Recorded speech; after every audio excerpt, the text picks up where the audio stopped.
Good evening. रात के 9 बजे हैं। आज की कहानी टीज़र आपने देखा होगा, लेकिन मैं वो नाम लूँ उससे पहले आपको बताऊं कि आज 18 दिसंबर है।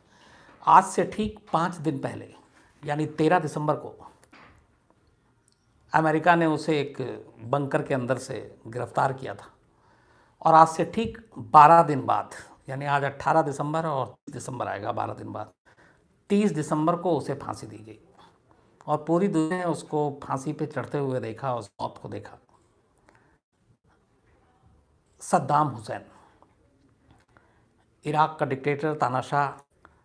दो चीज़ें हैं, इतिहास कैसे किस तरीके से याद करेगा सद्दाम हुसैन को मुझे नहीं मालूम, लेकिन चीज़ें हैं। एक तरफ एक खेमा है, लोग हैं जो कहते हैं कि इराक में अगर सबसे ज़्यादा कोई तरक्की हुई या काम हुए वो सद्दाम हुसैन के राज में हुए। दूसरा है जो उसे बहुत ही क्रूर और अब तक का सबसे एक खूंखार तानाशाह के तौर पे भी याद करना चाहता है। तो ये दोनों चीज़ें हैं, लेकिन मैं इस बहस में नहीं पढ़ूँगा। मैं पूरी कहानी असल में सद्दाम के सद्दाम बनने की और सद्दाम की मौत तक क्या कुछ कैसे हुआ, और ये मुझे थोड़ा सा इसमें हेल्प इसलिए भी मिला कि चूँकि मैं जब इराक़ में था तो बहुत सारे लोगों से मुलाकात हुई। वहाँ के अल मुंतसरिया यूनिवर्सिटी के कुछ प्रोफेसर से भी बात हुई थी। वहाँ जो अपने एम्बेसडर हैं इराक़ में, उनसे भी ईरान, इराक़ और कुवैत, गल्फ़ वॉर, इन सब के बारे में बात हुई। सद्दाम के बारे में आम लोगों से बात हुई, तो बहुत सारी चीज़ें जानने को, बहुत सारी चीज़ें नई सुनने को मिली। वो सारी चीज़ें मैं कोशिश करूँगा आपको बताऊँ, लेकिन शुरुआत ये कि सद्दाम हुसैन हिंदुस्तान का हमेशा करीबी दोस्त माना गया। सद्दाम मतलब जो सामना कर सके, सद्दाम मतलब जो ज़िद्दी। ये सद्दाम के शाब्दिक अर्थ है, मीनिंग है। एक मतलब है सद्दाम का ज़िद्दी, हटी, और एक है जो सामना कर सके। बगदाद से थोड़ा सा आगे एक इलाका है इराक़ में, तिक्रित।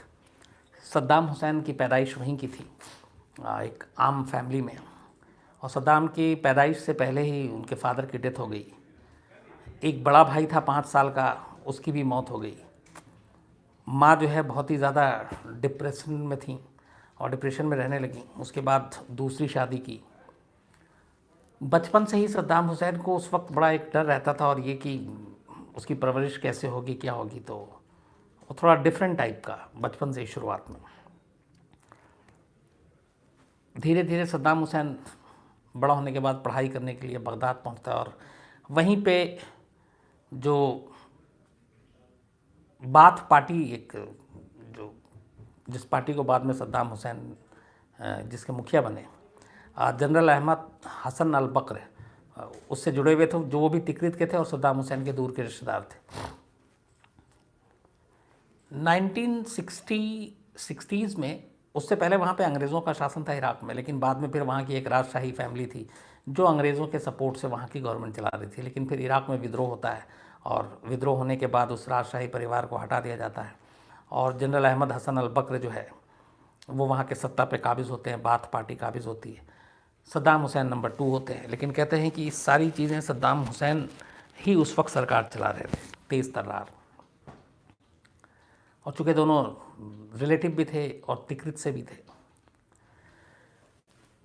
1968 में बाथ पार्टी सत्ता में आती है। सद्दाम नंबर 2 थे उस पार्टी के, अल बकर के बाद। लेकिन कहते हैं कि अघोषित तौर पे वही एक तरह से सरकार चला रहे थे।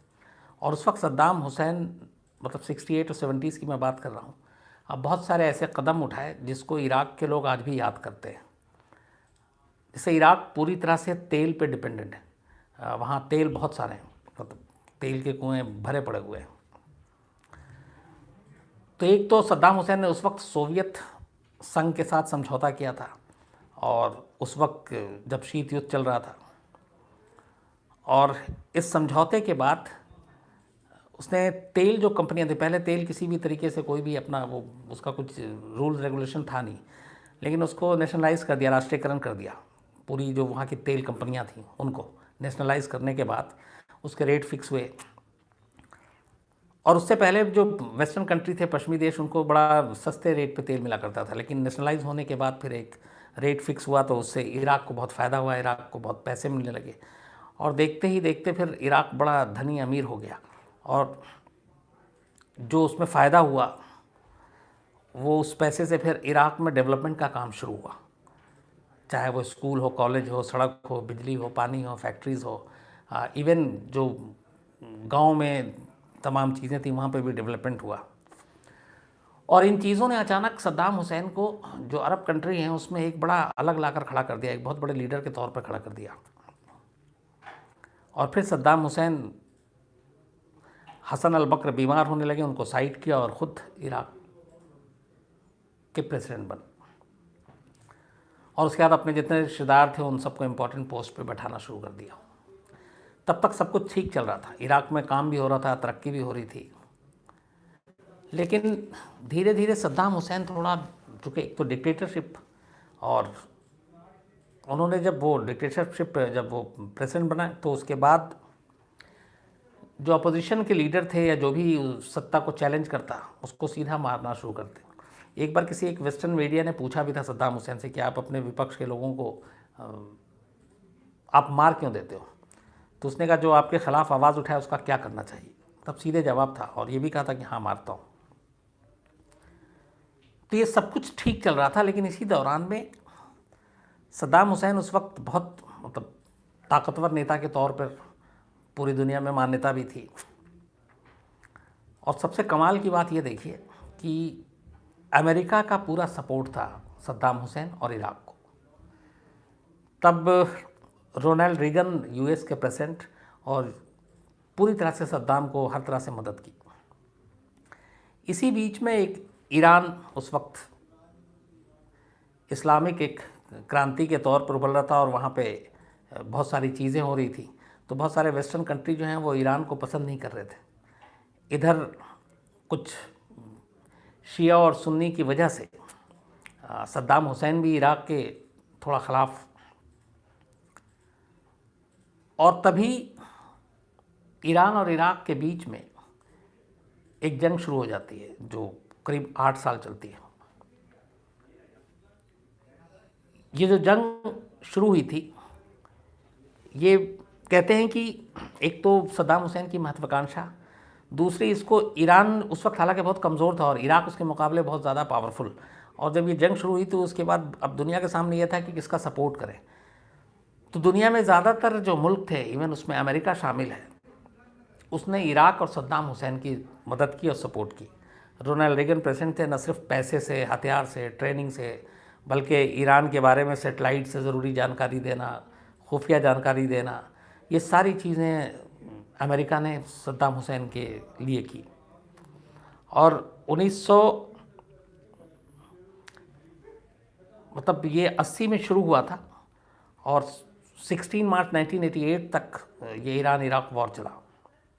इसमें कहते हैं कि करीब 10 लाख से ज़्यादा लोग मारे गए, जिसमें 2.5 लाख इराक़ी थे, हालांकि नुकसान ज़्यादा ईरान का हुआ। बाद में फिर ये यूनाइटेड नेशन ने बीच में दखल दी और फिर एक युद्ध विराम होता है और दोनों के बीच 8 साल के बाद जंग ख़त्म होती है। फ़ायदा किसी को कुछ नहीं होता, लेकिन नुकसान बहुत बड़ा था। और इस जंग में हालांकि तमाम मदद थी, लेकिन फिर भी सद्दाम हुसैन और इराक़ इस जंग की वजह से माली हालत ख़राब हो गई, कमज़ोर हो गया,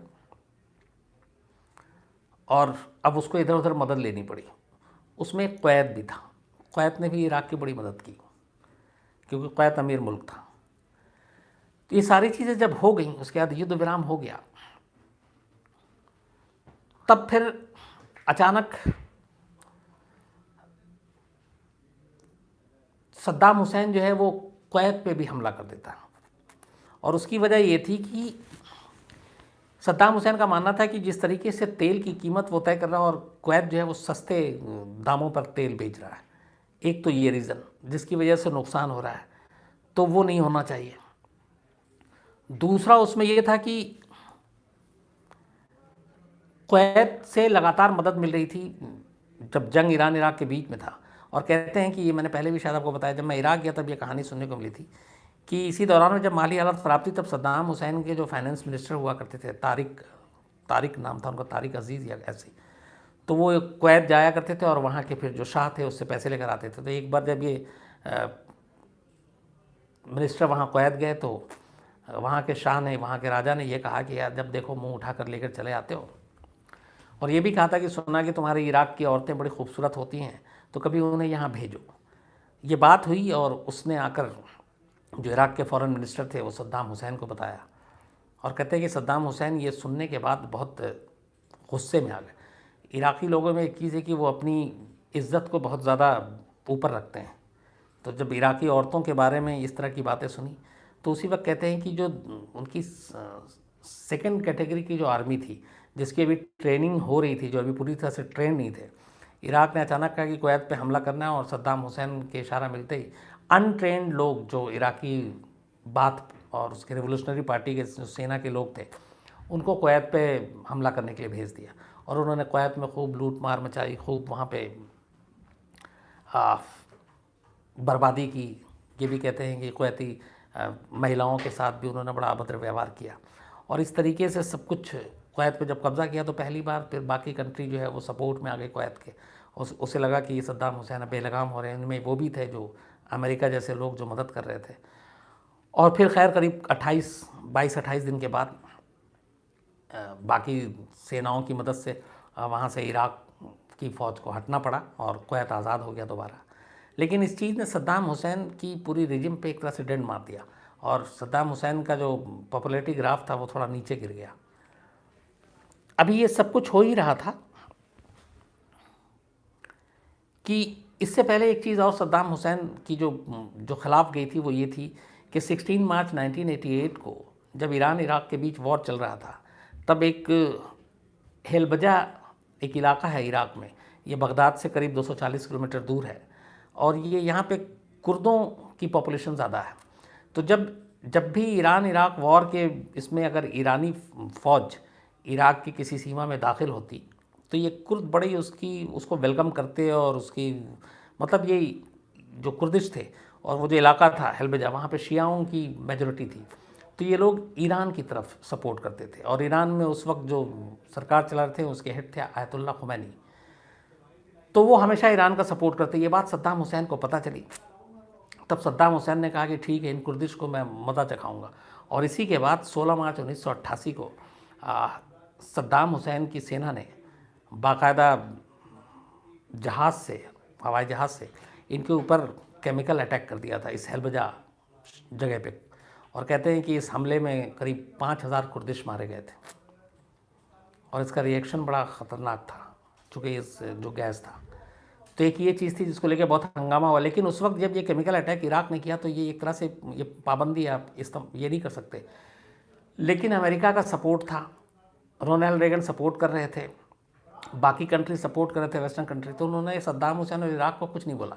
इवन आज तक कुर्दिश लोग वहाँ पे मांग करते रहे हैं कि ये जो 16 मार्च 1988 को हुआ इसको एक नरसंहार बताया जाए, केमिकल नरसंहार। अमेरिका उसको कभी माना नहीं और बोला भी नहीं, क्योंकि अमेरिका खुद मदद कर रहा था सद्दाम हुसैन की। तो खैर ये सारी चीज़ें चलती रही, ईरान इराक वॉर भी ख़त्म हो गया, उसके बाद ये केमिकल अटैक वाला मामला हुआ, फिर कुवैत पर जब हमला हो गया उसके बाद धीरे धीरे जब 90s का आखिर का दौर आया तो सद्दाम हुसैन को, अब अमेरिका को लगा कि ये धीरे धीरे ज़्यादा पावरफुल हो रहा है। अब यहाँ पे दो चीज़ें और आई जो इराकी लोग और बाकी लोग सब मानते हैं वहाँ पे, कि इसी दौरान में अमेरिका ये चाहता था कि जो तेल का पूरा कंट्रोल है वो इराक जैसे बाकी और गल्फ़ के कुछ कंट्रीज़ ने कर रखे थे, वो अमेरिका को सौंप दे, और अमेरिका ही ये तय करे कि कच्चे तेल की कीमत क्या होगी, वो कैसे निकालेंगे, फिर उसका रिफ़ाइन कैसे होगा, और उसकी मार्केटिंग और पूरा सब कुछ मतलब अमेरिकन कंपनी को दे दिया जाए। सद्दाम हुसैन इसके लिए तैयार नहीं था। सद्दाम ने कहा कि ये हमारी ज़मीन की मिल्कियत है और हम तय करेंगे कि इसका रेट क्या होगा, हम तय करेंगे रिफ़ाइन कहाँ होगा और सारी चीज़ें। तो अमेरिका उस पर लगातार दबाव डाल रहा था, लेकिन सद्दाम हुसैन माना नहीं। इसी बीच चूँकि अब रिश्ते ख़राब हुए, कुवैत मामला सामने आ चुका था, और गल्फ़ में भी अब कुवैत के बाद ये लगा कि बाकी जो मुल्क थे खाड़ी के, उन्हें भी लगा कि सद्दाम हुसैन कभी उन पर भी अटैक कर सकता है, तो इन सब ने भी हाथ पैर मारे। तब तक अमेरिका में जॉर्ज बुश की सरकार आ गई और जॉर्ज बुश प्रेसिडेंट बने। इसी दौरान 2001 में 9/11 हो गया अटैक, तो उसको लेके अमेरिका में बड़ा गुस्सा था और लोगों में वो था कि आतंकवाद के खिलाफ लड़ाई लड़नी चाहिए। तो कहीं ना कहीं जॉर्ज बुश ने 9/11 के बाद एक भाषण दिया था और उसमें ये कहा था कि आतंकवादियों को बर्दाश्त नहीं करेंगे और वो जो चाहे वो वेपन इराक से भी हो सकता है, जा रहा हो, मिल रहा हो। तो उन्होंने कहीं ना कहीं इराक को घेरे में लिया और 9/11 के लिए एक तरह से जिम्मेदार भी ठहराया था। हालांकि सद्दाम हुसैन ने बाद में हमेशा खंडन किया कि 9/11 से उसका कोई लेना देना नहीं, बल्कि सद्दाम हुसैन का ये कहना था कि इराक की ज़मीन पे कभी कोई आतंकवादी पनप ही नहीं सकता, मैं पनपने नहीं दूंगा। लेकिन जॉर्ज बुश को अब ये था कि किसी तरह सद्दाम हुसैन को कंट्रोल करना है। एक तो तेल को लेकर वो झुकने को तैयार नहीं।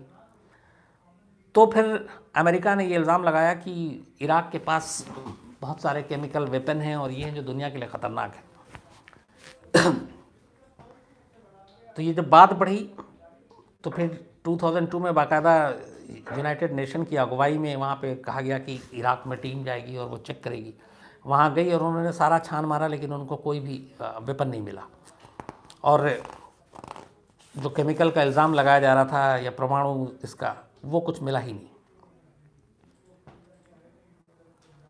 तो जब ये नाकाम हो गए तो फिर अचानक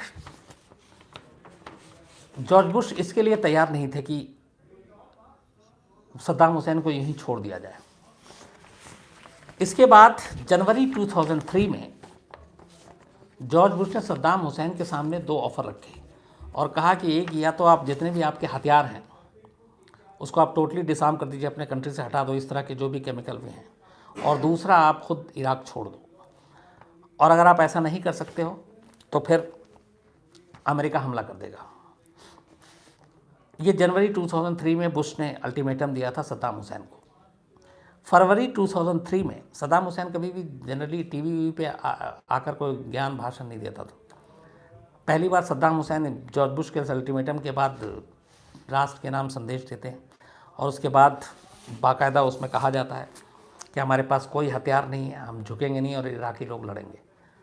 और इस तरीके से वो जॉर्ज बुश की इस दोनों मांगों को ठुकरा देते हैं, जिसके बाद 2003 में ही यूएस ब्रिटेन के साथ मिलकर इराक पर अटैक करता है और बगदाद तक पे कब्ज़ा कर लेता है। उसके बाद सद्दाम हुसैन, चूँकि सत्ता हाथ से जा चुकी थी, जंग हार रहे हैं, तो वो वहाँ से गायब। 9 महीने के बाद 13 दिसंबर 2003 को सद्दाम हुसैन टिकरिट, जो जहाँ का सद्दाम हुसैन रहने वाला घर, उसी जगह में एक बंकर के अंदर से गिरफ्तारी होती है। वो तस्वीरें भी आपने देखी होगी नेट पे। तो 13 दिसंबर 2003 को टिकरित के पास से गिरफ्तारी की जाती है। उसके बाद अमेरिका का अब इराक पे कब्ज़ा था, लेकिन अमेरिका ने अब एक वहाँ पे पहली बार इराक के इतिहास में शियाओं की मेजॉरिटी की सरकार बनवा देता है। हालांकि इराक में जो है वो शुरू से 48% जो आबादी सुन्नी की है और 52% शियाओं की है, लेकिन हमेशा सुन्नियों ने वहाँ पे राज किया। पहली बार 2003 में जब अमेरिका कब्ज़ा करता है, सद्दाम को तख्ता पलट करता है, तो शियाओं की लीडरशिप में जो है हुकूमत बनती है वहाँ पे। उसके बाद 2003 की गिरफ्तारी के बाद सद्दाम हुसैन पर मुकदमा चलता है और ख़ास तौर पर सद्दाम हुसैन के ऊपर बहुत सारी चीज़ें को लेके मुकदमा चला, लेकिन जो मेन था जिसके लिए मुकदमा हुआ था वो एक दुजैल है इराक में जगह। उस दुजैल में कहते हैं कि एक बार 1982 में सद्दाम हुसैन के ऊपर जानलेवा हमला हुआ था। 82 में जब सद्दाम हुसैन वहाँ गए तो इससे सद्दाम हुसैन बहुत ज़्यादा नाराज़, और इसके जवाब में फिर वहाँ पे सद्दाम हुसैन की सेना गई और 148 जो शिया थे, दुजैल में ज़्यादातर शिया लोग थे, उन शियाओं को मार डाला। तो सद्दाम हुसैन को जो फांसी दी गई है, वो इसको ये समझना इसलिए ज़रूरी है कि बहुत सारे ऐसे नरसंहार, जिसमें मैंने आपको बताया कि हिलजबा भी था जहाँ पे केमिकल अटैक हुआ था, लेकिन उन सब के लिए नहीं। जो मेन मुकदमा चला वो चला दुजैल में 1982 में 148 शियाओं के कत्लेआम के लिए, क्योंकि उसी दुजैल में सद्दाम हुसैन पर हमला हुआ था। तो इसको लेके मुकदमा चला और मुकदमे के बाद सद्दाम हुसैन को फिर सज़ाए मौत दी गई। सद्दाम हुसैन ने को जब मौत की सज़ा दी गई थी तब कहा गया था कि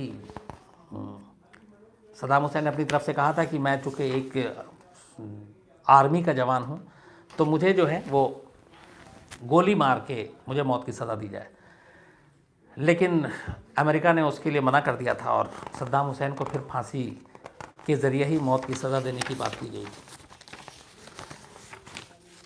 30 दिसंबर 2006 की सुबह, उस दिन शनिवार का दिन था, सैटरडे था, सद्दाम हुसैन को बगदाद में ही एक जो अमेरिका का बेस कैंप था आर्मी का, उस जगह पर ले जाकर फांसी दी गई थी। और बाकायदा सद्दाम हुसैन ने उस दिन काला कपड़े से अपना चेहरा ढकने से मना कर दिया था। मरने से पहले वो जो सिगार पीने का शौकीन, तो वो सिगार भी पी और फिर उस मौत की वीडियो भी बना ली थी किसी ने मोबाइल से, जो पूरी दुनिया में देखी गई। जब वो वीडियो बनाई गई उसके बाद कहते हैं कि बाद में जॉर्ज बुश ने जब देखा, और उस वीडियो में 2 तरह के वीडियो आए थे, एक में जिसमें एम्बियंस भी था, आवाज़ भी आ रही थी, जिसमें कुछ लोग सद्दाम के बारे में बुरा भला कर रहे थे और सद्दाम कुरान की आयतें पढ़ रहा था। तो जिस तरीके से हुआ उसमें जॉर्ज बुश ने बाद में कहा था कि सद्दाम हुसैन को थोड़ा और डिग्निफाइड तरीके से भी इस मतलब फांसी दी जा सकती थी।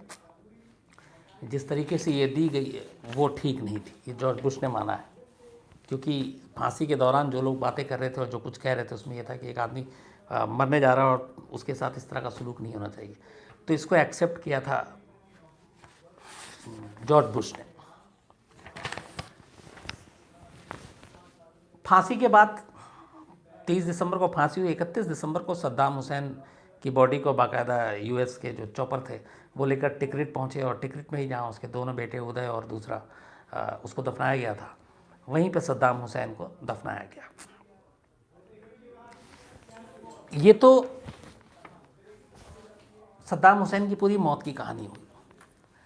अब सवाल ये था कि अमेरिका और ब्रिटेन और बाकी कंट्री ने इराक पे हमला किया था इसीलिए कि इराक के पास केमिकल वेपन है और बाकी ख़तरनाक हथियार है। उसके बाद भी जब सद्दाम हुसैन नहीं रहा और सब कुछ हुआ, इराक पे कब्ज़ा भी हो गया, नई सरकार भी आ गई, तमाम तलाशी हो गई, कभी कोई वो उस तरह का वेपन मिला ही नहीं जिसके लिए सद्दाम हुसैन इनकार करता रहा शुरू से, और वो आज तक नहीं मिला। आज 2018, सद्दाम हुसैन की मौत को करीब 12 साल हो गए। तो उसके बाद ये सवाल उठने लगा कि क्या ये सिर्फ जॉर्ज बुश और अमेरिका की दादागिरी थी जिसकी वजह से सद्दाम का तख्ता पलट गया, इसके पीछे तेल का खेल था, क्योंकि सद्दाम झुकने को तैयार नहीं था।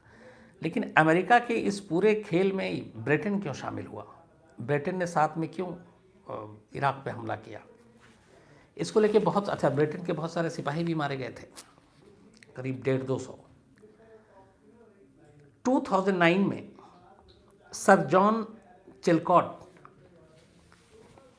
जस्टिस हैं ये ब्रिटेन के, सर जॉन चिलकॉट, 2009 में इनकी अगुवाई में एक कमेटी बनाई गई ब्रिटेन में लोगों के हंगामे के बाद।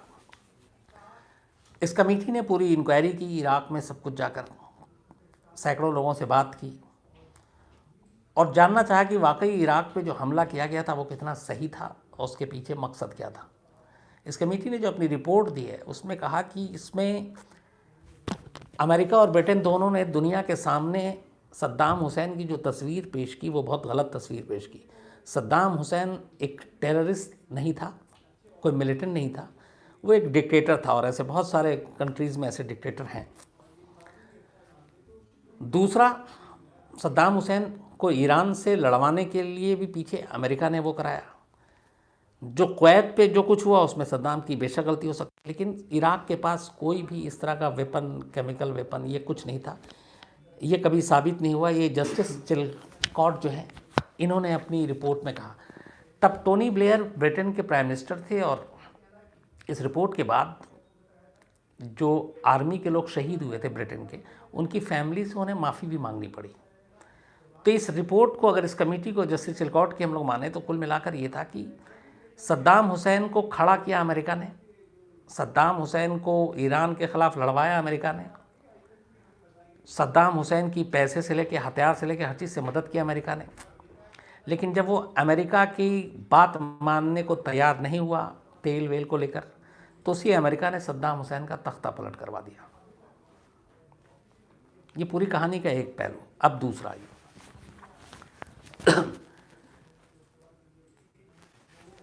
ये जो टिकरिट जहाँ के सद्दाम हुसैन, वहाँ जब मैं इराक गया तो उसके पास से गुजरा, लेकिन अंदर तक नहीं जा पाया जहाँ पे ये वो है, क्योंकि आर्मी वालों ने मना कर दिया था कि उस तरफ आप नहीं जाएंगे। तो वहाँ जाने से मतलब नसीब ने साथ नहीं दिया। लेकिन 9-10 दिन में जितना इराक घूमा और देखा, ख़ास तौर पे मैं अगर आपको बगदाद की बात करूं, बगदाद में आज भी जितने फ्लाईओवर हैं, जितनी अच्छी सड़कें हैं, जो वहाँ की गाड़ियाँ हैं, जो वहाँ की फैक्ट्रियाँ हैं, वहाँ दोनों तरह के लोग हैं। एक सद्दाम हुसैन को पसंद करने वाले, एक ना पसंद करने वाले। लेकिन आप किसी से भी पूछ लीजिए घूम के, और जैसी बात करें कि ये सारे जो डेवलपमेंट के काम, ये सारी चीज़ें, ये बड़ी बड़ी मस्जिद, यूनिवर्सिटी, कॉलेज, स्कूल, तो पसंद करें ना करें, एक चीज़ बहुत ईमानदारी से कहते हैं कि ये सब कुछ सद्दाम हुसैन की देन है। पूछते हैं कि लेकिन सद्दाम हुसैन तो 2006 में, बल्कि 6 क्या 2003 में उसकी कहानी ख़त्म हो गई, अब 15 साल में। तो उसने कहा ये 15 साल से बगदाद सेम वैसा का वैसा है, यहाँ कोई भी काम नहीं हो रहा, यहाँ कोई भी बिजनेस उस तरह का नहीं है। तो सद्दाम हुसैन का एक रूप ये है इराक़ में कि सद्दाम हुसैन के बारे में जो कहानियाँ बहुत सारी, अपने दुश्मनों को कभी बख्शता नहीं। इवन आप दुश्मनों को छोड़ दीजिए, जो सद्दाम हुसैन की सेना थी, अगर ईरान इराक़ के वॉर में ऐसे कई कहानियाँ आई कि जब इराक़ की सेना कमज़ोर पड़ने लगी और ईरानी सेना ताकतवर, तो कई इराक़ी सेने पीछे भागने लगे। तो जो लोग पीछे की तरफ भागते थे, सद्दाम उनको भी नहीं छोड़ता था, जो मैदान छोड़कर उसकी सेना भागते थे उनको भी गोली मार देता था, या फिर अपने जो टीम थी उनको कहता था इनको मार डालो। सद्दाम हुसैन के बारे में ये भी है कि वो अपने दुश्मनों को कभी माफ़ नहीं करता, विरोधियों को तो सवाल ही नहीं है कि वो सर उठाने का मौका देता। यहाँ तक कि लोगों पर भी उसका शक बहुत होता था। उस ज़माने में एक दौर ऐसा था जब इराकी लोग इराक़ की सीमा से बाहर नहीं निकलते थे, उनको बाहर जाने के लिए बहुत सॉलिड रीज़न बताना पड़ता था, और अगर कोई बिना बताए हुए चुपचाप चला गया और लौट कर आया तो उसको या तो जेल डाल देते थे, कई बार तो मौत की सज़ा होती थी। इराक़ के घर घर में सद्दाम हुसैन की तस्वीर लगानी ज़रूरी थी, और सद्दाम हुसैन का नेटवर्क इतना था कि अगर किसी घर में उसकी तस्वीर ज़रा सी टेढ़ी लगी हुई है और किसी ने जाकर बता दिया कि उस फलाने घर में सद्दाम की तस्वीर टेढ़ी है, तो उसके लोग पहुंचते थे और देखते थे कि हाँ ये टेढ़ी है, तो उस घर के लोगों को ले जाकर बाकायदा सज़ा होती थी, बल्कि जेल भी हो जाती। तो ये सारी चीज़ें भी थी। लेकिन दूसरी तरफ जितने डेवलपमेंट के काम हुए 70s, 80s, 90s में, कहते हैं कि वहाँ पे सबसे ज़्यादा लग्जरी गाड़ी और ये सारी चीज़ें लाने वाला सद्दाम हुसैन, तमाम फैक्ट्री खोलने वाला सद्दाम हुसैन, बिल्डिंगें, सड़क, पुल, डैम, ये सब बना के देने वाला सद्दाम हुसैन। लेकिन फिर दूसरा यही है कि जो सद्दाम हुसैन की ये चीज़ें आई, और सबसे बड़ी जो चीज़ थी शिया और सुन्नी, उसमें जो लकीर पाटने का काम किया, शायद उसका सबसे ज़्यादा नुकसान सद्दाम हुसैन को। अगर वो इराक़ के शिया सुन्नी को साथ लेकर चलता तो शायद सद्दाम हुसैन, जो आज जिस सद्दाम हुसैन को हम लोग याद कर रहे हैं, उससे कहीं बड़ा लीडर, कहीं बड़ा और कुछ होता। लेकिन चिलकॉट कमेटी की रिपोर्ट के हिसाब से हम माने तो सद्दाम हुसैन एक डिक्टेटर था, एक तानाशाह था, लेकिन वो कहीं से आतंकवादी नहीं था, कहीं से मिलिटेंट नहीं था। बल्कि जो डोनाल्ड ट्रंप के इलेक्शन में यूएस के किसी ने एक ये इशू भी उठा दिया था कि अमेरिका की उस वक्त ये फॉरेन पॉलिसी की गलती थी कि सद्दाम हुसैन और इराक़ पे हमला करके और उसे मार दिया। अगर सद्दाम हुसैन को न मारा जाता और सद्दाम हुसैन का इराक़ में राज रहता, तो कहते हैं कि आईएस और बगदादी का कभी जन्म ही नहीं होता, क्योंकि सद्दाम हुसैन अपनी ज़मीन पर किसी आतंकवादी को कभी बर्दाश्त नहीं करता। और ये आईएस और बगदादी 2006 जैसी सद्दाम का खात्मा होता है, फांसी होती, उसके बाद ही सर उठाता और धीरे धीरे अगले 5-6-7 साल में बगदादी पूरी दुनिया के लिए ख़तरा बन जाता। आज भी बगदादी ज़िंदा है या मर गया है, इसको लेके पहेली ही है, क्योंकि अमेरिका ने आज तक कंफर्म नहीं किया कि वो मर चुका है। लेकिन ये यूएस में भी उठा था कि अगर सद्दाम हुसैन को ना मारा जाता तो शायद आज जो पूरी दुनिया ने इतने सारे ज़ख्म झेले हैं आईएस के हाथों, बगदादी के हाथों, वो चीज़ कम से कम ना होती। कम से कम इराक़ की सरज़मीन से आईएस का जन्म नहीं होता और न बगदादी पैदा होता। ये अमेरिका तक का कहना है।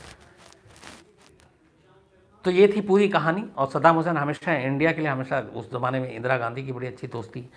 बगदाद में एक चीज़ और भी देखी मैंने कि एक जब हम लोग गुजर रहे थे तो एक जगह रेलवे ट्रैक दिखाया गया था, वो सिर्फ ट्रैक ही रह गया और कुछ है नहीं।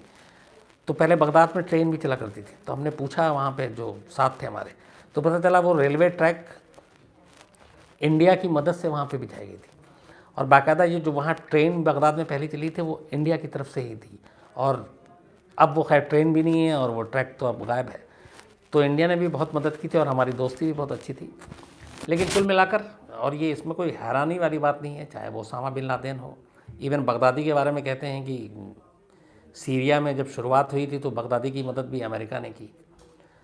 तो लादेन हो, बगदादी हो, अल जवाहिरी हो, या फिर सद्दाम हुसैन की शुरुआती दौर ईरान इराक वॉर तक, अमेरिका ने ही इन लोगों को मदद की, हथियार दिए, पैसे दिए, ऊपर उठाया।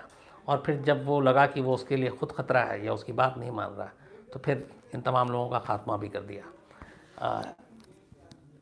ये एक अजीब सियासत है। तो ये थी खैर पूरी कहानी सद्दाम हुसैन की। अब मैं आसिम से कहूँगा कि दूसरी बात, हाँ मैं आगे बढ़ूँ उससे पहले एक ज़रूरी बात ये, बहुत सारे लोगों के मैंने मेल पढ़े और मैं जनरली कमेंट्स पढ़ने से बड़ा भागता हूँ, मेल ज़्यादा पढ़ता हूँ, बट मैंने कल सारे कमेंट्स भी लगभग पढ़ डाले, एक भी नहीं छोड़ा होगा। और मेल बहुत ज़्यादा थे लेकिन मैंने सारे मेल भी पढ़े। एक ज़्यादातर लोगों की जो थी वो मैं बिल्कुल उससे सहमत हूँ। मैं दुआ करूँगा कि कभी मुझे ज़िंदगी में निर्भया जैसी कहानी आप लोगों को ना सुनानी पड़े, क्योंकि बड़ी तकलीफ़देह होती है। मुझे मालूम है सुनना भी और सुनाना दोनों लगभग वैसे ही है। तो मैं दुआ करूँगा कभी मेरी ज़िंदगी में, मेरे अपने प्रोफेशनल करियर में इस तरह की कोई ऐसी चीज़ ना हो जो मैं सुनाऊँ आपको। दूसरा, चूँकि बहुत सारे लोगों ने निर्भया की कहानी कही थी और कई लोगों ने कहा था कि नहीं सुनाना चाहिए, तो पहला तो ये कि मैं ना सुनाऊँ ये बिल्कुल है। दूसरा, नहीं सुनाना चाहिए उसमें एक चीज़ है कि फिर इन चीज़ों से हम कब तक आंखें चुराएंगे और भागेंगे। न सुनाने से बेहतर ये है कि हम लोग कुछ करें जिससे ऐसी चीज़ें ना हो। हर चीज़ पुलिस प्रशासन सरकार पे डालने से, कानून पे डालने से मसले का हल नहीं होता है। हम लोग अपनी ज़िम्मेदारी भी अगर निभाएं तो बहुत कुछ हो सकता है। सिर्फ गाली देने से कि ये कानून लचर है, यहाँ पे जस्टिस में देरी होती है, पुलिस बेईमान है, नेता भ्रष्ट हैं, ये कह के ऐसा लगता है कि हम लोगों ने अपनी ज़िम्मेदारी झाड़ ली, हमने एक एक करके सबको गाली दे दी, अब इनका काम है। सवाल ये है कि हम लोग भी अगर अपनी तरीके से थोड़ी थोड़ी हेल्प करें तो ये बहुत सारी चीज़ें रुक सकती हैं। जैसे मैं एग्ज़ाम्पल के तौर पे, जब ये निर्भया के साथ जो कुछ हुआ, उसको बस से फेंका गया, उसके बाद करीब 25 मिनट से लेकर आधे घंटे तक वो सड़क के किनारे दोनों थे। उस दौरान मैंने उस दिन भी बताया था आपको कि दर्जनों गाड़ियाँ गुजरी, बहुत सारे लोग गुजरे, कार गुजरी, ऑटो वाला गुजरा, किसी ने मदद नहीं की। मैं तो बहुत सारे ऐसे लोगों को भी जानता हूँ जो कहीं पे रोड पे एक्सीडेंट होता है और उससे कहते हैं कि यार इसको हॉस्पिटल पहुँचा देते हैं, तो कहते हैं वो कार ख़राब हो जाएगी हमारी, खून निकल रहा है। तो ये जब तक ये सोच है तो हमें ये भी सोचना चाहिए कि सिर्फ गाली देने से क्या हमारा काम हो गया। अगर हम सब भी अपने अपने हिस्से की मदद करें जहाँ जहाँ ज़रूरत पड़े तो बहुत सारी चीज़ें बदल सकती हैं। तो ये दो चीज़ें थी। तीसरा और आखिरी जो सबसे ज़्यादा मैंने पढ़ा, जो हर दूसरा शायद मेल यही था और हर दूसरा कमेंट्स भी यही था कल, कि रुला दिया।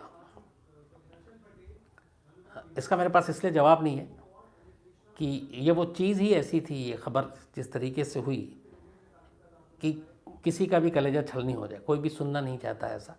और जाहिर सी बात है, मैं आप जितने लोग बैठे हुए हैं में से शायद कोई उसको नहीं जानता होगा। मैं तो चलिए थोड़ा बहुत उसके फैमिली से और तमाम लोगों से मिला, मैंने तस्वीरें देखी, सब कुछ उसके बारे में बहुत गहराई से बातचीतें की, सुना, समझा। लेकिन ऐसा लगता था कि वो जैसे अपने घर की है, तो इसीलिए ज़्यादा वो आंसू आए। लेकिन मेरी दुआ है ऊपर वाले से कि कभी ऐसी कहानी मुझे ना सुनाने का मौका मिले, फिर ना आपको सुनने का मौका मिले। और अपने अपने हिस्से का हम लोग अगर फ़र्ज़ अदा कर दें तो ऐसी चीज़ें पूरी तरह से तो ख़त्म नहीं हो सकती, लेकिन हो सकता है कुछ तो ज़रूर कम हो जाए। सर, एक हमारे सब्सक्राइबर हैं अक्षय, आज उनका बर्थडे है, तो विश कर दीजिए। हाँ अक्षय साहब, बहुत बहुत एक तो आपको मुबारक, आपका जन्मदिन है, आप अच्छे रहें, खुश रहें, सेहतमंद रहें। सर, राकेश चौहान है, बोल रहे हैं सद्दाम हुसैन बहुत बढ़िया आदमी था, अमेरिका ने छल करा था उनको मारने के। राकेश जी, मैंने अभी बताया कि सद्दाम हुसैन के बारे में वही दो चीज़ें कि वो मिलिटेंट नहीं, आतंकवादी नहीं, एक मुल्क का डिक्टेटर तानाशाह था। लेकिन जिस तरीके से अमेरिका ने जो कुछ किया, अब तो खैर वो कमेटी भी आई और ज़्यादातर लोग वही मानते हैं कि ये गलत था। सर, सतीश मेहता है, बोले सद्दाम की फैमिली का अब कोई मेंबर जिंदा है? सतीश जी, सद्दाम की फैमिली में जो उनकी बेटियां हैं वो इस वक्त जॉर्डन या कहीं पे उन्होंने वो पनाह ले रखी है उनको, और वो लोग हैं अभी। सर एक आरआर के एमएम करके अकाउंट है, वो बोल रहे हैं कि सर ये बताइए कि फांसी जब दी गई थी सद्दाम को, तो क्या दूसरे गल्फ कंट्रीज ने इसका विरोध किया था? मोहम्मद हुसैन नाम से। मोहम्मद हुसैन साहब, किसी ने भी विरोध उस वक्त नहीं किया था जब सद्दाम हुसैन को फांसी दी गई थी। बल्कि मैं आपको यहाँ पे बताऊँ कि जब सद्दाम हुसैन के ऊपर मुकदमा चल रहा था तो एक बुक भी आई थी जो यूएस के एक आर्मी के अफसर ने लिखा था।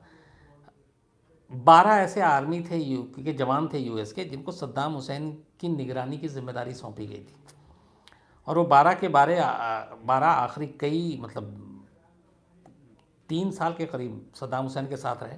और उन सब की राय ये थी कि सद्दाम हुसैन के बारे में उन्होंने जितना सोचा था, जब उसके साथ रहे तो बिल्कुल उनकी राय बदल गई। उनमें से एक ने तो ये कहा था कि जब भी सद्दाम हुसैन को देखते थे तो लगता था कि वो उनके दादा जैसा है। और जब सद्दाम हुसैन की मौत के बाद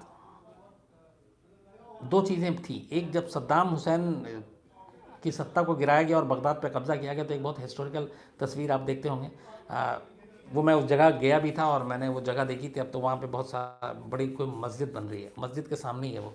सद्दाम की एक आदमकद मूर्ति थी, हर घर में जैसे तस्वीर होती है तो सद्दाम का जगह जगह पे बहुत बड़े बड़े उसके आदमकद वो थे। तो उसको कुछ लोगों ने गिराया था। तो वो कहते हैं कि वो थे मुट्ठी भर लोग, लेकिन अमेरिका ने उसको दिखाया था कि जैसे पूरा बगदाद जश्न मना रहा है। वो तस्वीर का एक पहलू था, इस आर्मी की किताब के हवाले से बता रहा हूँ। दूसरा ये था कि जब सद्दाम हुसैन को फांसी दी गई और उसके बाद उसकी बॉडी को बाहर ला रहे थे, तब कुछ लोगों ने उसकी बॉडी को नारे लगाए थे और कुछ लोगों ने थूकने की कोशिश की थी। तो वो भी मुट्ठी भर थे, तस्वीर लेकिन कुछ और दिखाई गई। तो उसका मानना था कि जो सद्दाम हुसैन का ड्यू था वो उसे मिलना चाहिए था एक कंट्री के हेड के नाते, लेकिन वो सब कुछ हुआ नहीं। और इसीलिए बाद में उसने अमेरिकन आर्मी से फिर इस्तीफ़ा भी दे दिया। मैं बुक का नाम इस वक्त मुझे याद नहीं आ रहा, लेकिन उसने ये सारी चीज़ें उसमें लिखी थी। सर हीरल राठौड़ है, वो बोल रहे हैं हर एक टेररिस्ट की मदद पहले अमेरिका करता है फिर बाद में मिटाता है, ऐसा क्यों? हीरल राठौर साहब, ये मैंने पहले भी कहा कि आपको चाहे उसामा हो, बगदादी हो, इन लोगों की मदद करता है, या फिर और भी कई देश ऐसे जिनको पहले उठाता है, ताकतवर बनाता है, फिर लड़वाता है। अमेरिका की शायद ये पॉलिसी भी है, और इसके पीछे एक कहीं ना कहीं ये भी है कि जो वेपन मार्केट है, हथियारों का बाज़ार है, वो भी चलते रहना चाहिए, और उसके लिए भी बहुत सारी चीज़ें होती हैं। जंग लड़ाई जाती है, टेरर ग्रुप पैदा किए जाते हैं, उनको खड़ा किया जाता है, क्योंकि फिर हथियार ख़रीदेगा कौन, और जो हथियार के इस बिज़नेस में है उनका धंधा कैसा चलेगा। तो ये सारी चीज़ें उसी से जुड़ी हुई हैं। सर इंडियन पुलिस क्राइम तक बोल रहा है कि सद्दाम तो सिर्फ बहाना था, दरअसल अमेरिका का तेल पर निशाना था। नहीं, ये बहुत सारे लोगों ने कहा कि तेल के लिए ही ये सब कुछ हुआ था, और उसके बाद जाहिर सी बात है पूरा कंट्रोल अमेरिका का, जो अभी बगदाद में सरकार है वो कठपुतली सरकार है, अमेरिका के इशारे पर काम करती है। और अब जो है बगदाद का जो पूरा तेल है इराक़ का, वो अमेरिका के हिसाब से उसका सब कुछ रेट भी फिक्स हो रहा है, कितना निकालना है, कितना क्या करना है, वो सब कुछ अमेरिका तय कर रहा है।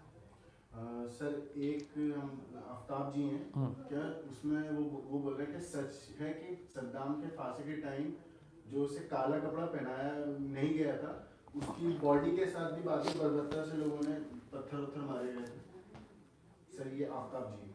आफ्ताब साहब, ये सही है कि 2 चीज़ें हैं फांसी के वक्त। एक तो जो 30 दिसंबर की सुबह 6 बजे के करीब फांसी दी गई थी, इस फांसी की 2-3 चीज़ें और हैं। सद्दाम हुसैन के जो वकील थे इस पूरे मामले में, उन्होंने बाद में इसका खुलासा किया था। सद्दाम हुसैन को रात को बता दी गई थी कि सुबह फांसी होनी है। कहते हैं कि सुबह सद्दाम हुसैन को एक्सरसाइज का बड़ा शौक़ था, कसरत करने का। तो उस सुबह भी एक तो वो सिगार पीने के शौकीन सिगार पी, उसके बाद कहते हैं कि वकील को बताया था कि आज मैंने 35 मिनट एक्स्ट्रा एक्सरसाइज किया है। वो इसलिए ताकि मैं इस फांसी के फंदे को पूरी ताकत के साथ झेल सकूं, और मेरे चेहरे पे कभी कोई खौफ भी नहीं आए। तो 35 मिनट एक्स्ट्रा एक्सरसाइज किया था। ये 30 दिसंबर की सुबह सद्दाम हुसैन ने बताया। आखिरी तक उसने कहा था कि मुझे आप फायरिंग स्क्वाड से अगर मौत की सज़ा ही देनी है तो फायरिंग स्क्वाड से गोली मारने का हुक्म दो, क्योंकि मैं आर्मी का बंदा हूँ। लेकिन यूएस ने माना नहीं था, तो लास्ट में फांसी की हुई थी। फिर ये हुआ था कि चेहरे पे कपड़ा ढका जाएगा, और ये तो बोला नहीं, मैं ये चाहता हूँ कि मेरी मौत को मैं भी देखूँ और आप लोग भी देखो। तो इसलिए वो काला कपड़ा पहनने से मना कर दिया था, और जो फेवरेट कोट था ब्लैक कोट, वो पहनकर वो फांसी के फंदे तक पहुँचे। और फिर जो वहाँ पे कुछ लोग थे वो सद्दाम हुसैन को बुरा भला कह रहे थे, लेकिन सद्दाम हुसैन लगातार जो कुछ दुआएं थी कुरान की वो कंटिन्यू पढ़ रहे हैं। सर एक आसिफ है, वो बोल रहे हैं कि वो आपका शो अपने फादर के साथ हमेशा देखते हैं। उनका सवाल है कि वो आदमी कौन था जिसने अमेरिका की हेल्प की थी सद्दाम हुसैन को पकड़ने के लिए। आसिफ साहब, जिस तिकरित के एक बंकर से सद्दाम हुसैन की गिरफ्तारी हुई थी 13 दिसंबर 2003 को, एक्चुअली 9 महीने हो गए थे अमेरिका को बगदाद पर कब्ज़ा किए हुए, और इस 9 महीने के दौरान सैकड़ों लोग यूएस के बाकी सारे लोकल लोगों से मिलकर, सिर्फ उनका एक ही मिशन था सद्दाम हुसैन को ढूंढना, क्योंकि सद्दाम हुसैन जब तक पकड़ा नहीं जाता यूएस को ख़तरा था इराक़ में। तो बहुत सारी टीमें, बहुत सारे इनके अपने जासूस ख़ास तौर पर लोकल लोगों को पकड़ रहे थे। अब तिकरित एक ऐसी जगह थी जो सद्दाम का घर, पुश्तैनी मतलब वहीं की पैदाइश, अल-दुआजा जगह है, वहाँ पे एक गाँव, वहाँ से, और जहाँ भी जैसे जब खबर मिलती ये लोग वहीं पहुँचते। और ये एक चीज़ यूएस को पता थी, वहाँ की जो भी फोर्स थी वहाँ पे, कि सद्दाम इराक़ छोड़कर नहीं भागा, तो वो है इराक़ में, ये कंफर्म खबर थी। तो इसलिए इराक़ के हर उन जगहों पे जहाँ सद्दाम हुसैन की उम्मीद थी, लगातार फोर्स दबिश डाल रही थी। सबसे बड़े पैमाने पर तिकरित के लोगों से पूछताछ होती थी। उसकी वजह ये थी कि तिकरित से सद्दाम हुसैन को बहुत प्यार था, और तिकरित के लोग भी सद्दाम हुसैन को बहुत मानते थे। तो यूएस फोर्स को ये था कि तिकरित के लोग कोई ना कोई क्लू ज़रूर दे सकते हैं, और इसीलिए लगातार वो बातचीत हो रही थी। वहीं से किसी एक भेदिए ने यूएस फोर्स को, बल्कि यूएस फोर्स को भी नहीं दिया था, यूएस के एक एजेंट था, एक जासूस, जिसको इस काम, बहुत सारे ऐसे लोग थे लगे हुए थे, उस तक ये टिप ऑफ दिया था कि एक ऐसी जगह है जहाँ पे ज़मीन के अंदर एक बंकर है और उसके अंदर सद्दाम हुसैन है, और दूर दूर तक वहाँ पे कोई हलचल नहीं होगी, कुछ नहीं होगी, क्योंकि सद्दाम को ये मालूम था कि जहाँ पे भी ज़रा हलचल या कुछ होगी, और क्योंकि ये सबको लगता था कि सद्दाम अपने बचे खुचे आर्मी के लोगों के साथ होगा, तो ऐसा कुछ नहीं था। और कुछ लाख डॉलर और कुछ चीज़ें, एक ब्रीफकेस था जो मिला था उस बंकर के अंदर, और बहुत ही खामोशी के साथ वहाँ कोई हलचल नहीं होती थी। एक ख़ास आदमी था जो सिर्फ अंदर आता था, ज़रूरत की सामान पहुँचाता था और चला जाता था। तो कहते हैं कि एक तिकरित का ही एक भेदिया था जिसने एक यूएस के एजेंट तक ये खबर दी, और उस एजेंट के ज़रिए फिर फोर्स तक खबर गई, और उसके बाद पूरी फोर्स वहाँ तक पहुँची, और उन्हें उम्मीद नहीं थी कि इतनी आसानी से सद्दाम तक वो पहुँच जाएंगे, लेकिन जो गिरफ्तारी हुई वो बेहद आसानी से हुई थी। परवेज आलम है, वो बोल रहे हैं कि क्या ये बात सच है? ऐसा कहा जाता है कि सद्दाम के काफी हमशक्ल थे जो, और ये भी आया था जब उसको फांसी हुई थी कि उसके यहाँ डुप्लीकेट को फांसी हुई, असली सद्दाम जिंदा है। सर परवेज आलम, परवेज, यहाँ पे मैं 2-3 चीज़ें हैं। अच्छा वो आपने सवाल पूछ लिया। इराक़ में सद्दाम हुसैन के बहुत कम से कम 6 डुप्लीकेट के बारे में कहते हैं कि ये पक्की खबर है। चूँकि हमेशा बहुत बार जैसे दुजैल में हमला हुआ, इसके अलावा बगदाद में सद्दाम के ऊपर हमेशा थ्रेट रहता था, तो सद्दाम हमेशा अपने डुप्लीकेट को जिन जिन जगह पे ज़्यादा ख़तरा होता था वहाँ पहले भेजा करता था, और वो डुप्लीकेट बिल्कुल उसी की तरह होते थे। इवन जो सद्दाम के बेटे थे उदय और वो, उनके भी डुप्लीकेट हुआ करते थे, और कई डुप्लीकेट मारे भी गए ओरिजिनल समझकर, ऐसे हमले हुए। तो सद्दाम के 6 डुप्लीकेट की खबर थी। इवन जब सद्दाम को फांसी दी गई उसके बाद ये खबर आई थी कि सद्दाम किसी और मुल्क में देखा गया, और वो सद्दाम जो है, जो जिसको बंकर से पकड़ा था, वो सद्दाम नकली था, और उसको लेके फिर बहुत सारी हुई कि सद्दाम के यहाँ आँख के ऊपर एक तिल है, वो भी उसके भी था। तो बहुत सारी जो चेहरे की बनावट थी वो सारी, दाढ़ी से लेकर सब कुछ, लेकिन खैर बाद में वो चीज़ें फर्जी निकली। लेकिन ये फैक्ट है कि सद्दाम, उसके बेटे उदय, इन लोगों के डुप्लीकेट हुआ करते थे, और ये सिर्फ अपनी जान बचाने के लिए उस डुप्लीकेट को बाकायदा तैयार करते थे। सर सतीश मेहता है, वो बोल रहे हैं कि सर आप वहाँ होकर आए हैं, तो आपको क्या लगता है कि इराक़ को कितना बड़ा नुकसान उठाना पड़ा सद्दाम की मौत से? सतीश जी, मैं जितने दिन रहा, जितने लोगों से बात किया, मुझे लगता है कि एक चीज़ फैक्ट है, क्योंकि मैंने शुरू में कहा था कि चाहे वो सद्दाम के चाहने वाले हों या सद्दाम के दुश्मन हों, दोनों में कॉमन चीज़ एक थी कि वो एक चीज़ आज भी मानते हैं कि सद्दाम हुसैन ने जो इराक़ में डेवलपमेंट का या बगदाद के लिए काम किया वो किसी और ने कभी नहीं किया, ना सद्दाम से पहले ना सद्दाम के बाद। दूसरी चीज़ ये कि एक एग्ज़ाम्पल वहाँ का दिखाया था कि जहाँ पे हमारी इंडियन एम्बेसी है बगदाद में, ग्रीन जोन के पास है ये बिल्कुल, उस एम्बेसी से करीब 500 मीटर दूर एक मस्जिद है। मैंने उसको अपने शो में भी दिखाया है, वो अंडर कंस्ट्रक्शन है। कहते हैं कि वो पूरे इराक़ की सबसे बड़ी मस्जिद है और सद्दाम हुसैन ने उस मस्जिद की बुनियाद रखी थी 2001 में। आज 17 साल हो गए हैं, उसके बाद भी उस मस्जिद का काम जारी है। लेकिन किसी ने वहाँ के एक लोकल ने, मैं उसी मस्जिद के बाहर खड़ा होकर उससे बात कर रहा था, बल्कि इंटरव्यू कर रहा था, तो उससे मैंने जब इराक़ और इसकी डेवलपमेंट की बात की कि बिफ़ोर सद्दाम और आफ्टर सद्दाम, तो उसने बस एक एग्ज़ाम्पल दिया था कि इस मस्जिद को आप देख लीजिए, 2001 में ये सद्दाम ने इसका किस बुनियाद रखी थी। अगर सद्दाम हुसैन ज़िंदा होते तो ये 2003-4 तक बन के तैयार हो जाता। आज तब मैं 17 में गया था, 17 है, और बोला कि जो उस वक्त काम शुरू हुआ था उसका शायद 10% और काम हुआ होगा। तो ये एक एग्ज़ाम्पल है कि वहाँ पे डेवलपमेंट का काम कैसा हो रहा है। नंबर 2, जो इराक़ में मौजूदा सरकार है, शिया बहुल सरकार जो है, उसके ज़्यादातर लोगों का वो जो निकाला वहाँ पे हम लोगों ने पता किया, 90% 12th पास हैं, 2-3 ग्रेजुएट हैं, और सारे के सारे पूरी तरह से करप्ट। वहाँ पे लगातार हर दिन अखबारों में भरा रहता है उनके करप्शन के इल्ज़ाम। काम वाम कोई नहीं कर रहा है, चूँकि एक तो काम करना क्या है, वो जो अमेरिका कहता है वही करना होता है। लेकिन कुल मिला के करप्शन, और बस किसी तरीके से ये एक सरकार चल रही है, और डेवलपमेंट का काम तो बिल्कुल ठप। सर, एक अविनाश कुमार है, वो बोल रहे हैं कि सर यूएस किसी भी दूसरी कंट्री के इंटरनल अफेयर्स में कैसे इंटरफेयर करता रहता है और यूएन उन्हें रोकता क्यों नहीं? अविनाश जी, असल में ये शुरू से है कि ताकत है तो धौंस है, तो कई ऐसी चीज़ें, कई ऐसे एग्जाम्पल हैं। अब इसी इराक़ को ही ले लीजिए कि यूएन ने ये कहा अपने लोगों को, बाकायदा कई कंट्री के उसमें नुमाइंदे थे, भेजा और इराक़ में, और कहा परमिशन दो, हम तलाशी लेने आएंगे। टीम गई, पूरे इराक़ में चप्पा चप्पा छान मारा, कहीं से केमिकल वेपन नहीं मिला। लेकिन अमेरिका ने, जॉर्ज बुश ने नहीं मानी यूएन की इस रिपोर्ट को, और कहा कि नहीं, हमें शक है कि है, और फिर 2003 में ज़बरदस्ती वहाँ पे फ़ौज भी भेज दी, फिर हमला हुआ, तख्ता पलट भी हो गया। तो ऐसा ये एक एग्जाम्पल नहीं, ऐसा कई बार हुआ है जब पूरी दुनिया एक तरफ, यूएन एक तरफ, अमेरिका ने वही किया जो उसे करना है। सर, एक यशवंत सिंह है, वो बोल रहा है कि अमेरिका ने सद्दाम पर केमिकल वेपन रखने का आरोप लगाया था जो कि कभी मिले नहीं। क्या उन ना मिलने, जो वेपन्स मिले ही नहीं, इसके बाद, फांसी के बाद, लोगों ने अमेरिका को कुछ कहा नहीं? कौन है सर? ये है यशवंत सिंह। यशवंत जी, इस पे बहुत मैंने कहा ना कि जैसे 2009 में कमेटी बनाई ब्रिटेन ने, उसमें भी अपने रिपोर्ट में कहा कि कोई केमिकल वेपन नहीं मिला। आज 18 हो गया, पिछले 12 साल में तो कभी मिला नहीं। तो इसको लेके इवन आप हम यहाँ का छोड़िए, जो यूएस की तमाम बड़े न्यूज़पेपर हैं, चैनल हैं, उन्होंने इसके ऊपर पूरी डिटेल से रिपोर्ट दी है कि कैसे ये इस वक्त बुश एडमिनिस्ट्रेशन की फेलियर थी कि उन्होंने झूठा इल्ज़ाम लगाया और कभी भी इतने सारे खर्च किए, आर्मी भेजा, यूएस की आर्मी भी की भी काफ़ी मौत हुई थी। तो उसको भी लेके कटघरे में खड़ा किया था कि वहाँ जब इराक़ में ऐसा कुछ था नहीं तो ये क्यों किया गया। कई बॉलीवुड की फिल्में भी आपने देखी होंगी इस पर बनी है। तो ये एक तरह से एक ज़बरदस्ती थोपा गया जंग था, और उसकी वजह यही थी कि तेल के ऊपर कंट्रोल का मामला था, जो सद्दाम के जीते जी पॉसिबल नहीं था, और इसीलिए ये सब कुछ किया गया।